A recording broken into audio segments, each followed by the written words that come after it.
Notre invitée aujourd'hui est journaliste, Anne Sinclair, femme, mère, française, juive, de gauche, journaliste, et plutôt dans cet ordre. Elle se raconte au passé composé, titre de son livre qui paraît chez Grasset, des mémoires personnelles et professionnelles de celle qui a incarné pendant 2 décennies l'interview politique dans cette 7 sur 7 émission phare de TF1. De celle aussi qui préfère utiliser son compte Twitter, par exemple, pour informer sur la situation au Congo, ou les 80 ans de l'immense pianiste Martha Argerich, que pour informer de ses passages à la télé pour ce livre qui ne fait d'ailleurs pas l'objet d'un tweet épinglé. De celle enfin qui raconte dans cet ouvrage le basculement d'un monde témoin. Elle a été témoin de cette marche du monde. Il y a 30 ou 40 ans, écrit-elle, la vie du monde entrait dans notre salon et la politique était encore un événement. Elle était déjà spectacle, mais donnait un sens à l'action, dessinait une vision, entraînait sur un chemin. C'est de ce chemin-là qu'on va parler, de ces ruptures aussi. Bonjour Anne Sinclair. Bonjour Olivia. Bienvenue à vous autour de cette grande table. Ce livre, il raconte comment aimer, surprotéger la petite Anne que vous étiez s'est faite un nom, Sinclair. Un nom qui n'a cessé de gagner en notoriété depuis les années 80. Et d'ailleurs, vous écrivez « La notoriété est un poison subtil ». Vous avez trouvé l'antidote ? Oui, je crois. C'est surtout de ne pas se prendre pour ce qu'on n'est pas, de rester normal. De ne pas être piégé par justement cette notoriété qui est mécanique. Finalement, le téléspectateur ou l'auditeur n'a pas beaucoup d'autre choix que le bouton stop ou changer de chaîne, changer de poste. Donc, il faut savoir qu'il consomme ce qu'on lui offre. Alors évidemment, il peut refuser l'offre ou y adhérer ou l'écouter de plus en plus ou de mieux en mieux, mais fondamentalement, il ne choisit pas. Tandis que vous allez au cinéma, vous allez au théâtre, vous achetez un livre, vous choisissez. Là, vous éliminez au mieux. Donc, quand on est conscient un peu de ça, ça aide. Ce que l'on n'est pas, ce sont nous, les intervieweurs, des personnalités plus importantes que ceux qu'on interviewe, diriez-vous, Anne Sinclair. Ce que l'on n'est pas non plus, ce sont des acteurs de cette marche du monde. Et vous l'écrivez très bien. Vous dites, j'ai été témoin de beaucoup d'événements, quand j'ai interviewé, par exemple, Gorbatchev. Mais il faut se rappeler que même si on vit un événement, même si on vit un moment, un fait historique, on n'est pas moteur dans ce cours de l'histoire. Hein. On n'est pas moteur, on est piéton. Qui regarde le défilé de l'histoire. C'est déjà beaucoup. Et c'est quelque chose d'extraordinaire. Moi, c'est ça qui m'a plu dans le journalisme. C'était presque un journalisme que je dis souvent, que je n'ai pas exercé. C'était de rendre compte de la complexité du monde, des idées, de la compréhension, d'aider à la compréhension. Et il ne faut pas, en effet, se prendre pour ce qu'on n'est pas. C'est-à-dire, l'important, quand on interviewe quelqu'un, c'est la personne à qui on donne la parole. Ce qui veut dire que le choix de cette personne est important, que c'est pas neutre de donner la parole. On n'est pas juste un miroir qu'on tend, soit aux événements du monde, soit aux gens qu'on reçoit. Alors aujourd'hui, c'est vous que j'interviewe. Ça veut dire quelque chose. Ça raconte aussi, peut-être à travers vos mémoires, une vie médiatique, une vie politique, en tout cas une certaine vie médiatique ou une certaine vie politique, celle de cette décennie que vous avez bien connue, 80-90. Sinclair, j'en reviens juste à ce nom, parce que même marié, ce nom-là vous est resté, vous l'avez gardé. Pourquoi ? Parce que j'ai commencé à travailler, je n'étais pas mariée, je me suis toujours appelée Anne Sinclair. J'ai donc choisi de garder mon nom. Oui, je me suis jamais appelée vraiment du nom de mes maris. C'est son identité. Vous savez, il y a beaucoup de pays où on garde son nom de jeune fille et que même on peut l'accoler à celui du père des enfants. Je crois que c'est en train de devenir possible en France et je trouve ça très bien. Et ce patronyme, c'est aussi un nom qui a une histoire. Hein. On sent que c'est pour ça qu'il vous est resté. C'est un nom de guerre, en fait, choisi au hasard par votre père dans un annuaire. Mais mon père s'appelait Robert Schwartz. Quand il a été démobilisé en 1940 et qu'il a vu les Allemands sur les Champs-Élysées, il a dit « Je ne peux pas rester en France, il faut que je continue la lutte, le combat ». Et il a voulu partir en Angleterre, il n'y est pas arrivé, les filières étaient bouchées, il avait réussi à partir aux États-Unis au milieu de bateaux qui étaient la proie des mines dans l'océan, évidemment. Et aux États-Unis, il s'est réengagé dans la France libre pour faire le tour, pour aller jusqu'au Proche-Orient où il était envoyé. Et à ce moment-là, ses parents étaient restés à Paris.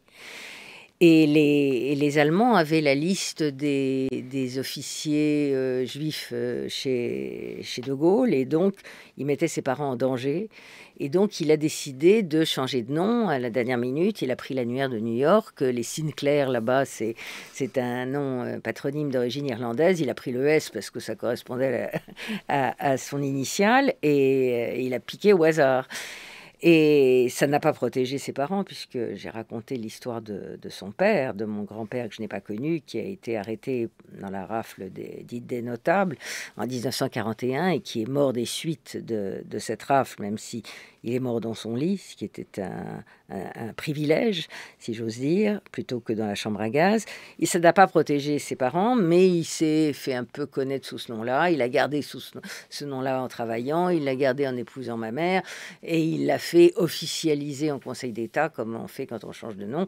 Et je suis née quelques mois comme Anne Schwartz, et j'ai jamais entendu ce nom-là avant, c'est accolé, et je me suis toujours appelée Anne Sinclair. Voilà ce nom qui viendra à un moment dans la bouche de Joseph Goebbels, qui réclamera la mort du juif Sinclair. Exactement. Vous le racontez. C'est quand même assez fort aussi de se dire que ce patronyme a cette histoire-là, celle d'un homme, votre père, Robert, qui après New York va s'engager donc dans la France libre, va être affecté au service gaulliste au Moyen-Orient et va parler déjà à la radio, Oui. à la France, la radio de la France libre à Beyrouth. Le virus du journalisme, vous l'attrapez par la radio justement. Chez les Sinclair, on écoute Europe numéro 1, 1958, vous avez 10 ans, votre père est devenu DG des cosmétiques Elisabeth Arden. Il est à Alger pour son boulot. Le 13 mai, c'est le coup d'État. Et pendant des semaines, avec votre mère, vous avez l'oreille collée au poste. De Alger à Paris, la 4e République est en train de tomber. Europe 1, toujours au plus près de l'événement. On est le 28 mai 1958. Il est 19h. Les manifestants qui se sont groupés place de la Nation sont arrivés depuis un quart d'heure environ sur la place de la République. Or, on nous signale également que le boulevard Voltaire, qui représente une longueur de 2,5 km, est noir de monde. C'est-à-dire qu'il y a actuellement encore des manifestants qui sont sur la place de la Nation, alors que la tête du cortège est arrivée depuis déjà un quart d'heure, place de la République. En tête du cortège se trouvent des manifestants qui portent des brassards tricolores, et quelques groupes plus loin, il y a un certain nombre de parlementaires, parmi lesquels nous avons reconnu M. Mendès France, M. Albert Gazier, M. Christian Pinault, M. Jacques Duclos, M. Depreux, M. Jacquet, M. Daniel Meyer. Les slogans qui sont le plus souvent scandés par les manifestants sont Front populaire, massue au poteau, De Gaulle en prison. Voilà, Europe numéro 1, c'était l'info, c'était le grand reportage, c'était le bruit du monde, c'était une fenêtre ouverte sur l'extérieur, c'était le début aussi pour vous d'un long compagnonnage avec ces voix qui vous faisaient vibrer. Oui, j'ai trouvé, comme je vous disais tout à l'heure, extraordinaire de rendre compte de ce qui se passait. Et moi, à 10 ans, je connaissais rien à rien. Les enfants étaient assez protégés. Aujourd'hui, ils sont au courant de tout. Mais à l'époque, on n'avait pas la télé à la maison. J'écoutais pas spécialement la radio enfant. La cour d'école ne bruissait pas des événements du monde. Et donc, j'ai découvert, alors je comprenais rien du tout à ce qui se passait à la guerre d'Algérie, qui était ce général de Gaulle dont j'avais entendu mes parents parler avec respect pendant la guerre. Et là, brutalement, comme il est arrivé au pouvoir par un coup d'État, et on pensait qu'il était favorable à l'Algérie française, que mes parents refusait. C'était pourquoi ce grand homme devenait l'homme à combattre. Donc j'ai eu des leçons de choses politiques et civiques, historiques, et j'ai absorbé ça, j'ai trouvé ça passionnant. La radio fête ses 100 ans. Pourquoi est-ce qu'elle est irremplaçable pour vous? En quoi elle est unique, la radio? D'abord, elle permet l'imagination. À partir des voix, on imagine les gens déjà. Moi, je connais bien votre voix, je ne vous avais pas rencontré, donc c'est très plaisant d'imaginer comment sont les gens et leur adéquation aux voix. En plus, vous êtes plus attentif à ce qui se passe et surtout, je dirais, elle a moins d'afféterie, elle est plus simple que la télévision. La télévision, c'est la scène, c'est un peu le théâtre, on se maquille, il y a des lumières, c'est une mise en scène, tandis que la radio, j'aime bien dire qu'on discute dans le couloir et qu'on arrive dans le studio et on continue la discussion. C'est proche de l'auditeur et proche de la vie. C'est comme ça que j'ai toujours ressenti et j'ai donc eu la passion. J'ai fait beaucoup de télévision, même l'essentiel de ma carrière à la télévision, et je ne le regrette pas. Elle m'a donné beaucoup de joie, mais la radio a un charme particulier, je l'ai toujours aimé. Alors 1973, après une entrevue avec Jean Gorini, patron de l'information à Europe numéro 1, qui vous teste et qui finit par vous dire cette phrase merveilleuse, je crois que c'était lui, hein, dites-moi, hein, vous êtes intéressé à nous, il est normal ou vous méritez qu'on s'intéresse à vous aussi, hein, et vous faites votre entrée rue François 1er où se trouve à ce moment-là Europe numéro 1, qui ne s'appelle pas encore Europe 1 dans ces eaux-là. J'entre avec la promesse, enfin Jean Gorini qui était très misogyne et qui ne voulait pas, il me dit pas de femmes dans ma rédaction, il y en avait extrêmement peu, et puis il n'allait pas embêter mes journalistes, donc moi évidemment je n'avais que ça en tête, c'est d'aller les embêter ou en tout cas d'apprendre d'eux quelque chose qui me passionne. Ouais, il y avait effectivement peu de femmes, hein. Vous en témoignez, d'ailleurs les grandes voix de l'époque sont toutes des voix masculines, les grands journalistes, les grands reporters, les grands chroniqueurs judiciaires. Oui, et puis de tout temps, ce qu'on appelait les correspondants de guerre, les reporters de guerre, les Lucien Baudard et autres. Et justement, je crois que l'entrée des femmes dans le journalisme, je le date vraiment, l'explosion, à la télévision j'entends, date vraiment de la guerre du Golfe. Quand on a vu que les femmes sur le terrain de bataille, dans le désert, dans les batailles, sous les bombes, dans les attentats, et qu'on a vu que les femmes étaient aussi compétentes, aussi courageuses et quelquefois plus. Et à ce moment-là, je pense qu'elles ont vraiment fait leur rentrée à part égale dans l'esprit des gens et dans l'esprit des responsables. Ce qui ne veut pas dire que ce sont forcément des femmes qui sont arrivées au poste dirigeant, mais en tout cas, ont essaimé dans le spectre journalistique. Et ça, je pense que ça a mis du temps, et beaucoup plus de temps qu'ailleurs. Pendant longtemps, et jusqu'à peu encore, hein, on estimait qu'une information délivrée par une femme était moins crédible, par une voix de femme. Ça fait un moment quand même que ça a bougé, mais c'est vrai. Ça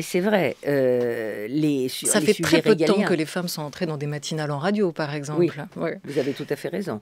Mais et c'est vrai que la politique étrangère, l'économie, c'était réservé, c'est des sujets sérieux. Les femmes, au mieux, elles avaient l'éducation, parce que ça touche les enfants, la santé, ce qu'on ne sait pas, la cuisine ou autre chose. Donc, c'est vrai, et il y a eu... Et c'est là que je dis que j'ai eu beaucoup de chance, parce que comme je me suis propulsée, ou que j'ai été aidée, ou que le hasard des choses a fait que je me suis propulsée plutôt sur ce terrain-là, du coup, ça a désarçonné un peu les politiques, notamment, et qui me laissaient parler, qui étaient moins enclins à interrompre. Mais est-ce que vous avez eu le sentiment qu'il fallait en faire plus tout le temps pour prouver aussi sa légitimité ? Oui, d'abord, y compris dans le ton que vous avez eu, dans l'impertinence des questions que vous avez pu avoir. D'abord, j'ai toujours pensé que je devais en faire plus que les autres parce que j'ai une très mauvaise mémoire. Et quand vous avez une mauvaise mémoire, c'est un handicap à l'école et c'est un handicap dans la vie professionnelle, et notamment quand vous faites une émission. Donc j'étais obligée de travailler 3 fois plus parce que j'ai pas de facilité. Il y a des gens qui ont la facilité à aller à l'antenne. Moi, je n'ai jamais connu cette facilité-là. J'ai toujours envié mes confrères et mes consoeurs. Mais en plus, quand vous êtes une femme, il faut en effet prouver que vous êtes capable d'arrêter la parole d'un politique, capable de le contredire, capable d'aller au front de cette petite bataille-là. Et donc oui, il fallait en faire un peu plus. Alors, dans les années 70, la radio est un monde d'hommes et vous égrenez les anecdotes. C'est aussi un monde encore passablement misogyne. Et la télévision. Vous faites vos débuts à la télé avec Jean-François Kahn sur quelques émissions sur France 3. L'un de vos premiers reportages, c'est en 75. Bernard Pivot, auquel vous consacrez d'ailleurs de jolies lignes dans ce livre, Passé composé, vous envoie interviewer des hommes de médias sur leur rapport aux femmes. C'était l'année de la femme, Florilège. Est-ce que l'année de la femme vous a appris à regarder les femmes différemment que vous n'y regardiez avant? Non, écoutez, on regarde depuis l'enfance les femmes avec une terreur émerveillée, à mon avis. On sait très bien qu'on est des oiseaux piégés, c'est merveilleux, mais donc en vieillissant, on regarde toujours, mais on ne comprend toujours pas. D'abord, vous les regardez ou vous les écoutez? Bah, écoutez, Quand je vous ne veux pas voyez être une méchant, femme. mais c'est quand même plus agréable à écouter qu'à regarder qu'à écouter. Il est plus facile d'être ami avec un homme qu'avec une femme, c'est certain, parce qu'on ne sait pas très bien où il faut que s'arrête l'amitié, n'est-ce pas? Alors qu'on le sait avec un homme, à moins d'être un peu particulier. Vous avez un ton un peu boy scout quand vous parlez aux hommes. Vous parlez aux femmes sur un ton un peu différent. Est-ce que c'est de la déférence? Est-ce que c'est au contraire un ton un peu plus cassant? Vous n'êtes pas conscient de ça? Non, je sais pas, ça va être des vieux fonds de galanterie française. Cette année de la femme, vous l'avez traversée dans la plus totale indifférence. Non, pas du tout. Enfin, je crois qu'elle a été accueillie dans la plus grande indifférence. Non, mais vous? Vous savez, c'est une idée des femmes, le téléphone.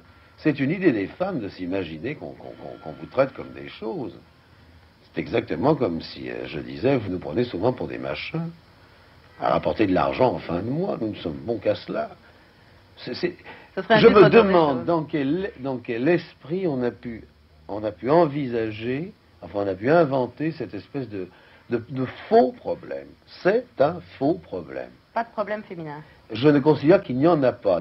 Voilà, alors avec nos oreilles de 2021, c'est sûr que ça pique un peu, hein, Anne Mais Sinclair. ce qui piquait aussi, avec toute l'amitié et le respect que j'ai pour Bernard Pivot et son sens de la provocation, il avait invité Françoise Giroud pour, c'était un apostrophe particulier qui était la dernière semaine, je crois, de l'année 74. Et il avait intitulé son émission « Encore un jour et l'année de la femme, ouf, c'est fini ». Ce qui était évidemment pour provoquer, parce que Bernard Pivot a toujours été très respectueux de la parole des femmes. Mais, et donc, il m'avait demandé de faire des entretiens, des interviews de grands misogynes. Donc, il y avait Jacques Martin, qu'on vient d'entendre, Marcel Julien, qu'on a entendu qui était aussi. Le patron d'Antenne 2. Et qui a été PDG d'Antenne 2. Il y avait Alexandre Sanguinetti, qui était un grand baron gaulliste. Il y avait Hergé, qui était donc la femme chez Hergé. Qu'est-ce que c'est la femme chez Hergé? C'est la Castafiore. Donc, c'était un bonheur d'aller interviewer Hergé dans son studio à Bruxelles. Donc, c'était... Voilà. Et ce jour-là, j'ai reçu un peu un bâton de maréchal parce que Françoise Giroud a dit en plateau... Anne Sinclair est une très bonne journaliste. Je ne sais pas comment elle savait ça parce que j'étais toute petite et je démarrais. Mais du coup, ça m'a... Voilà, j'ai eu l'impression d'avoir la Légion d'honneur. Aussi parce que vous avez dû supporter entendre ces mots-là et continuer à leur rentrer dedans. Il y avait aussi Pierre Bellemare dans ceux qu'on vient d'entendre à l'instant. Le féminisme n'a pas été mon combat premier, écrivez-vous. Pourtant, mai 68, certes, vous avez vécu ce moment un tout petit peu à côté ou un peu en dehors, ça a quand même été dans la vie ou dans l'histoire du féminisme, un moment tournant, charnière, une page particulière qui s'est écrite à ce moment-là. Vous n'avez pas été touché par cette vague-là ? Quand je dis ça n'a pas été mon combat premier, c'est que je ne me suis pas trouvée à la pointe de la révolte féministe. J'ai été comme tout le monde de cette génération-là, abreuvée par Simone de Beauvoir, le MLF et les revendications d'égalité. Et c'est un peu ça que je veux dire. Je rends hommage à celles qui se sont portées en première ligne. Je n'étais pas en première ligne parce que d'abord, je suis arrivée un peu plus tard dans la vie professionnelle et que je me suis dit que essayer de percer dans la vie professionnelle était peut-être ma façon à moi, en tout cas, de dire les femmes sont aussi bonnes que les autres. Et donc, j'ai pas été une combattante. C'est ça que je voulais dire. Alors, bien sûr, j'ai été très concernée, et je le suis toujours, Et surtout, on l'est tellement différemment aujourd'hui qu'on ne l'était hier. C'est-à-dire que on est passé de la place des femmes au sort fait aux femmes. Et le sort fait aux femmes, souvent le sort cruel, difficile. On parle tellement de féminicide en ce moment comme si on les découvrait, alors qu'il y a une femme qui meurt tous les 3 jours sous les coups de son compagnon ou de son conjoint. C'est une donnée extrêmement ancienne et heureusement, on commence à mettre des coins et à s'apercevoir de l'oppression et de la discrimination. Mais je ne l'ai pas vécu comme ça. Donc, on est quelquefois moins sensible quand on n'a pas été soi-même confronté à de la discrimination ou à un empêchement professionnel ou personnel. Donc, c'est ça que je voulais dire simplement, que je ne me targue pas de combat féministe parce que ça n'a pas été la réalité. Et puis aujourd'hui, on dirait c'est une autre époque. Relire tout avec les oreilles d'aujourd'hui ou les yeux d'aujourd'hui, c'est quand même différent. Bien sûr, il faut se méfier de l'anachronisme, ça c'est évident. Mais n'empêche que les sujets d'aujourd'hui ils prennent leurs racines il y a très longtemps. Donc faut toujours remettre en perspective historique, mais pas relire. Et les vagues sont successives, puisqu'on parle beaucoup de MeToo aujourd'hui. Il y en a eu d'autres avant. Passé composé, c'est le livre Témoignage, dans lequel vous vous racontez, un livre de mémoire auquel vous avez choisi de consacrer vos souvenirs personnels et professionnels. Anne Sinclair, vous êtes notre invitée jusqu'à 13h30. France Culture, la grande table, Olivia Gesbert. La télévision, nous disiez-vous, c'est un monde d'apparence et un monde de posture. La considération dont on fait preuve envers un politique se mesure aussi aux interlocuteurs qu'on lui attribue. En 1975, si la date est bonne, on vous envoie interviewer Mitterrand. Vous êtes alors toute jeune et vous le rencontrez à ce moment-là. C'était surtout, il faut bien se remettre dans l'époque, on était 1 an après une présidentielle où il était pratiquement à égalité avec Giscard. Donc il était en position, ce qui s'est passé en 81, de gagner la prochaine fois. Oui, mais c'est 74, il perd, donc il était le perdant. Oui, il était considéré, on disait le loser, Mitterrand le loser. Et donc, qui on envoie pour faire l'interview de son livre, qui était un livre remarquable, qui s'appelait La paille et le grain, qui on envoie la stagiaire. Et c'était probablement ma première... J'avais peut-être fait un tout petit peu avant, mais c'était ma première interview radio, donc j'étais très impressionnée, bien sûr. Et j'avais travaillé comme une folle pour 2 minutes ou 3 minutes de radio. Et encore, il y avait des travaux dans la rue, donc la bande-son était quasiment foutue. Exactement. J'ai raconté Mais il vous accueille bien, lui.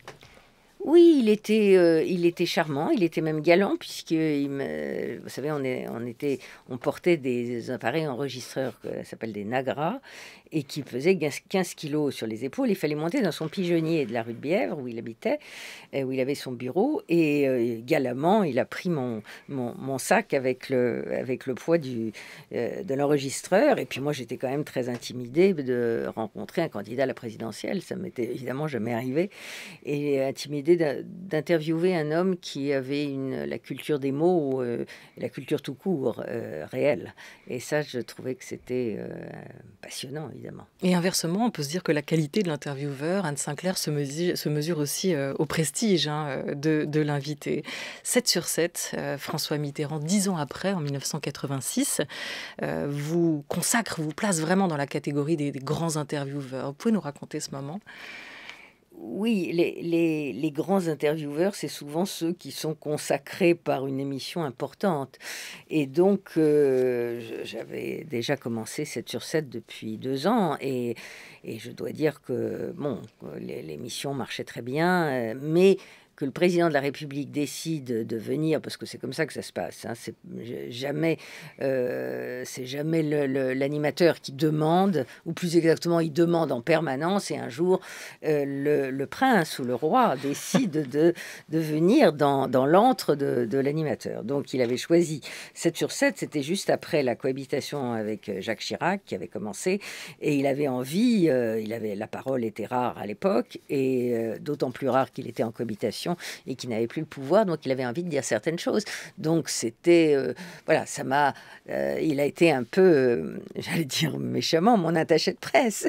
Il a fait beaucoup pour le renom de cette émission. Et vous, toujours avec humilité, vous dites que c'est pas la qualité de vos questions qui vous a consacré ce jour-là, mais le fait d'avoir pu interroger le président, qu'il ait choisi en tout cas de venir à ce rendez-vous que vous animiez 7 sur 7 sur TF1. 7 sur 7, j'ai du mal à la dire, hein, je n'étais pas faite pour la présenter. C'est une émission qui fait mémoire. Pourquoi, d'après vous ? Parce que d'abord, on idéalise toujours un passé qui peut-être ne serait pas si prestigieux et n'aurait peut-être pas laissé tant de souvenirs s'il n'était pas si lointain. Ça fait quand même 24 ans que j'ai arrêté et les gens me font l'amitié de s'en souvenir encore, vous la première, même si vous deviez être très très jeune. Donc c'était une émission surtout, vous savez, la parole politique était rare. Et donc, les émissions qui faisaient parler les politiques étaient beaucoup plus rares qu'aujourd'hui. Il y avait 3 chaînes, puis 6. Il n'y avait pas la TNT, il n'y avait pas les chaînes du câble et du satellite, il n'y avait pas les chaînes d'information continue, il n'y avait pas les réseaux sociaux. Donc, la politique passait par des vecteurs. Il y avait l'heure de vérité à l'heure du déjeuner. Il y avait 7 sur 7 le dimanche soir. C'était, au fond... oui, la façon dont les politiques décidaient de venir dire et de confronter leur action. Alors, vous recevez tout le monde autour de votre table à 7 sur 7, Anne Sinclair. Petite table, moins grande que la vôtre. Vous avez mes tours de table bien remplis par des personnalités incroyables. Alors, Gorbatchev, vous êtes allé le voir chez lui lors d'un 7 sur 7 avant la chute de l'Union soviétique. L'Union soviétique s'est décomposée comme un château de cartes, lui dites-vous, droit dans les yeux. Jacques Delors, en 1994, qui annonce qu'il ne se présentera pas à la présidentielle. Hassan II aussi, on a beaucoup loué votre courage à ce moment-là, d'avoir osé lui parler même des sujets tabous, la question des droits de l'homme, droit dans les yeux d'égal à égal. Oui, et courage, je tiens à mettre un bémol, parce que c'était pas très courageux. Moi, je suis pas marocaine, je ne risquais rien, mais c'était intimidant, parce que, bon, il en imposait, et surtout, tout son entourage avait essayé de me dissuader. Mais, pardon, je vous ai interrompu. Non, je voulais arriver au fait que ces années aussi, ces 2 décennies, c'est aussi celle où on voit émerger, apparaître médiatiquement et électoralement le Front National. Vous avez toujours refusé de recevoir Jean-Marie Le Pen, dans 7 sur 7 en tout cas, mais pas dans une autre émission, Question à domicile, où vous le recevez en 87. On écoute le début de cette émission. D'abord, fallait-il faire une émission avec Jean-Marie Le Pen? Beaucoup nous ont posé la question ces derniers jours. La réponse est simple. Question à domicile invite les principaux leaders politiques de ce pays et il n'y avait aucune raison d'exclure Jean-Marie Le Pen. En effet, ce n'est pas la télévision qui a fait le Front National, ce n'est pas la télévision qui a permis à Jean-Marie Le Pen d'entrer au Parlement, ce n'est pas la télévision qui lui a donné un groupe parlementaire et ce n'est pas la télévision non plus qui lui permet de concourir demain pour l'élection présidentielle. Ce sont les électeurs d'abord et les lois de la République ensuite. Si bien que certains peuvent le regretter, mais c'était sûrement pas à la télévision et à la presse de décider qui a le droit de parler ou qui n'a pas le droit de parler. Avouez que ce serait plutôt grave. Pour les uns, ce serait Jean-Marie Le Pen. Pour d'autres, ça peut être André Lajoigny, Raymond Barre, Jacques Chirac ou François Mitterrand. Alors ce soir, c'est un peu au nom de la liberté d'expression que nous invitons Jean-Marie Le Pen et que nous allons l'interroger. Et nous allons lui poser, comme aux autres, et je pense qu'il répondra au nom de cette même liberté d'expression, nous allons lui poser des questions libres, de journalistes libres. Et il faut dire que nous en avons beaucoup des questions. Nous en avons quelques-unes parce que Jean-Marie Le Pen est candidat à l'élection présidentielle et à tout candidat, on va demander ses propositions, son programme, ce qu'il compte faire s'il est élu. Fallait-il faire une émission avec Jean-Marie Le Pen? Beaucoup nous ont posé la question ces derniers jours. Voilà, vous avez toujours refusé de recevoir Jean-Marie Le Pen à 7 sur 7. Notamment depuis cette émission-là. Alors là, même 10 ans après, quand même, le CSA vous demandera en 97 de le recevoir pour des raisons de temps de parole, de parité, et vous vous ferez remplacer. Fallait-il faire cette émission-là avec Jean-Marie Le Pen? Vous la faites, et on l'entend dans ce chapeau, comme on dit en radio, ou à la télé, à votre corps défendant. Votre voix est moins assurée et vous défendez des arguments auxquels vous n'avez pas vraiment l'air de croire. Auxquels je ne crois pas forcément moi-même. En tout cas, à la suite de cette émission, où en effet, avec Jean-Marie Colombani, on avait décidé d'être parfaitement réglo, si j'ose dire, donc dans les temps de parole, À la suite de cette émission où il avait empêché, c'était la première fois où on diffusait un extrait de sa fameuse interview sur le détail, comme quoi les chambres à gaz étaient un détail de l'histoire. C'était un moment à RTL qui m'avait gentiment prêté la bande. Il a essayé d'empêcher cette diffusion. Et le magnéto, vous savez ce que c'est, était parti. Et il avait tout loisir de s'en expliquer derrière. Il a décidé de faire un procès. Qu'il a perdu, que TF1 et moi n'avons gagné, défendu par Georges Kechman. Mais c'était surtout l'impression que ce que je pressentais, c'est-à-dire la difficulté qu'il y a pour un journaliste d'interviewer quelqu'un qui ne joue pas les règles du jeu démocratique, pas politique, démocratique, ça me semblait impossible. Et donc, à la suite de quoi, j'ai dit non, je ne pourrais pas, je ne suis pas capable peut-être d'avoir la même distance, parce qu'à l'époque, il faut se souvenir, il était condamné par les tribunaux pour racisme, pour antisémitisme. Sa presse m'insultait quotidiennement, il prenait à partie le père de mes enfants dans les meetings. Tout ça, c'était les journalistes juifs qui étaient désignés du doigt. À ce moment-là, vous pensez que la télévision peut servir de cordon sanitaire, d'une certaine manière, je me dis ça, et je me suis trompée. La révélation, pour moi, ça a été vraiment le 21 avril 2002, quand il est arrivé au second tour, éliminant Lionel Jospin, et qu'il a affronté Jacques Chirac avec la réponse du peuple français qui était de 82%, ce qui ne se reproduira plus jamais à la suite et dans l'avenir qui vient, malheureusement. Donc, pour moi, c'était la difficulté, en effet, d'interviewer comme on interviewait Alain Juppé, Charles Pasqua ou Lionel Jospin, d'interviewer un homme qui ne jouait pas le jeu démocratique. Et je pense, comme j'ai une conception assez humble du métier d'intervieweur, je pense qu'on n'est pas là pour débattre à égalité, je pense que le jeu n'était pas possible. C'est ce que j'essaie d'expliquer assez longuement dans ce livre, parce que on me l'a beaucoup reproché, comme étant elle décide de qui doit passer à la télé ou qui ne doit pas passer. Absolument pas. Je ne me sentais pas capable. Alors depuis, vous dites que vous avez fait ce constat amer, qu'on ne combat pas les extrêmes en essayant de limiter leur expression. Il nous reste moins d'une minute. J'aimerais juste m'arrêter sur cette phrase. Vous écrivez « Si la politique est une vision du monde, il faut offrir à ses représentants la possibilité de développer une pensée complexe. Le temps est l'allié de la compréhension. Dans le chaos de l'information, il est essentiel pour comprendre une problématique ou un chemin. » Aujourd'hui, est-ce qu'un 7 sur 7 serait encore possible? Est-ce que vous le referiez? En gros, est-ce que la politique est encore une vision du monde aujourd'hui? Est-ce qu'il y a encore de la pensée complexe à écouter? Elle devrait l'être. C'est ce que tout le monde essaye de souhaiter, mais elle s'est tellement banalisée, répandue, qu'elle-même ne porte plus vraiment la solennité qu'elle devrait avoir. Et la politique, en effet, c'est quel est le regard qu'on a sur le monde. Et c'est ça la grandeur de la politique. Alors déjà, il faut avoir un regard, il faut avoir une vision. Ça, faut espérer que les dirigeants ou ceux qui aspirent à le devenir l'ont. Et ensuite, il faut de l'espace, il faut du temps pour expliquer quelque chose. Et surtout quand on a l'ambition de diriger la France, ou même son département, ou même sa région, il faut du temps pour l'expliquer. Et je trouve qu'on a de moins en moins le temps. Merci beaucoup, Anne Sinclair, d'avoir été beaucoup avec nous à l'occasion de la parution chez Grasset, je le rappelle, de Passé composé. Un grand merci à toute l'équipe de La Grande Table, à Jean Bulot qui a déniché ces belles archives et qui a programmé cette émission avec l'aide de Laura Dutèche-Pérez. Merci à Oriane Delacroix et Henri Leblanc pour La Grande Table Culture, aujourd'hui avec Alain Souchon, à Valentine Alloin et Cathy Renaud qui nous ont aidés à préparer cette émission. À la réalisation, c'était Thomas Beau avec Jacques Ezubert à la technique. Merci messieurs.